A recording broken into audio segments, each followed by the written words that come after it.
भारतीय सिनेमा के इतिहास में राजेश खन्ना और अमिताभ बच्चन के बीच का दौर एक ऐसा मोड़ है जहां न केवल दो महान कलाकारों की प्रतिभा का टकराव हुआ, बल्कि दर्शकों की पसंद और सिनेमा के स्वरूप में भी एक बड़ा बदलाव आया। दर्शकों की बदलती पसंद और एंग्री यंग मैन की छवि 1970 के दशक तक राजेश खन्ना अपनी रोमांटिक छवि और चार्म के कारण भारतीय सिनेमा के पहले सुपरस्टार के रूप में छा चुके थे। लेकिन जैसे जैसे समय बदला, दर्शकों की रुचि बदलने लगी। समाज में बढ़ती असमानता, भ्रष्टाचार और संघर्ष ने लोगों को फिल्मों में वास्तविकता की झलक देखने की चाहत दी। अमिताभ बच्चन ने एंग्री यंग मैन की छवि के साथ इस बदलाव को पकड़ लिया। जंजीर, दीवार और शोले जैसे फिल्मों में उनके किरदार समाज के दबे कुचले वर्गों की आवाज बन गए। उनके विद्रोही अंदाज ने उस समय के युवाओं को गहराई से प्रभावित किया। उनका संवाद, तुम लोग मुझे ढूंढ रहे हो और मैं तुम्हारा यहाँ इंतजार कर रहा हूँ, उस दौर के गुस्से और विद्रोह का प्रतीक बन गया। अभिनय की विविधता और बहुमुखी प्रतिभा, अमिताभ बच्चन ने अपने करियर में एक्शन, ड्रामा, रोमांस और कॉमेडी का एक ऐसा अनोखा मिश्रण प्रस्तुत किया जो राजेश खन्ना के सीमित रोमांटिक दायरे से कई अधिक व्यापक था।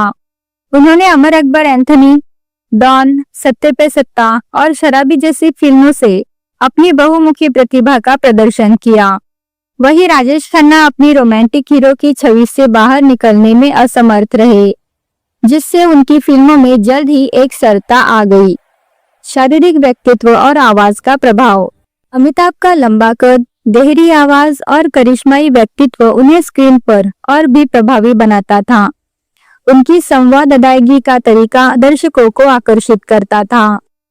राजेश खन्ना की तुलना में अमिताभ का शारीरिक व्यक्तित्व अधिक विविध प्रकार के किरदारों के लिए उपयुक्त था। सामाजिक जुड़ाव और नई पीढ़ी का प्रतीक, 1970 और 80 का दौर सामाजिक और आर्थिक उथल-पुथल का समय था। अमिताभ ने अपने किरदारों में आम आदमी के संघर्ष, गुस्से और महत्वाकांक्षी को जीवंत किया।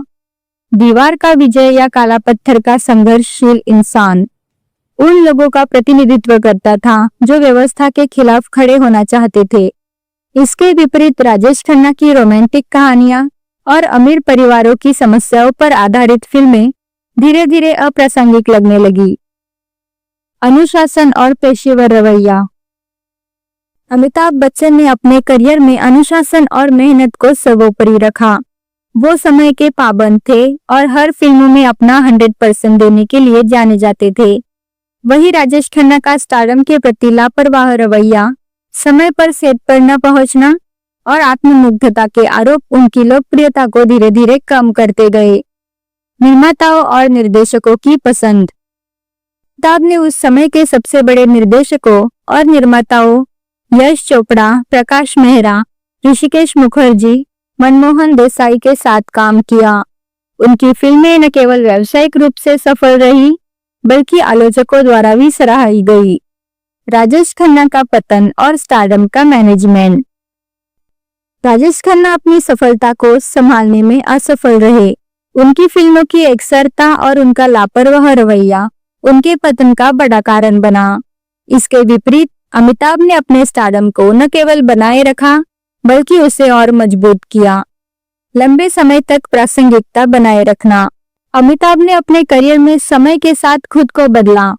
जब उनका करियर 90 के दशक में गिरावट पर था, तो उन्होंने टीवी पर कौन बनेगा करोड़पति जैसे कार्यक्रम से नई शुरुआत की और एक बार फिर जनता का दिल जीत लिया। अमिताभ बच्चन का उदय न केवल उनकी प्रतिभा, मेहनत और करिश्मा का परिणाम था, बल्कि ये भी दर्शाता है कि कैसे समय के साथ खुद को ढालना और दर्शकों की बदलती पसंद को समझना सफलता की कुंजी है। राजेश खन्ना ने सिनेमा में रोमांस को अमर बना दिया, लेकिन अमिताभ बच्चन ने वास्तविकता और संघर्ष को बड़े पर्दे पर जीवंत किया। यही कारण है कि वे आज भी भारतीय सिनेमा के शहंशाह कहलाते हैं। आपकी राय में राजेश खन्ना की वो कौन सी एक चीज थी जो अमिताभ बच्चन नहीं कर पाए? कमेंट में जरूर बताइए।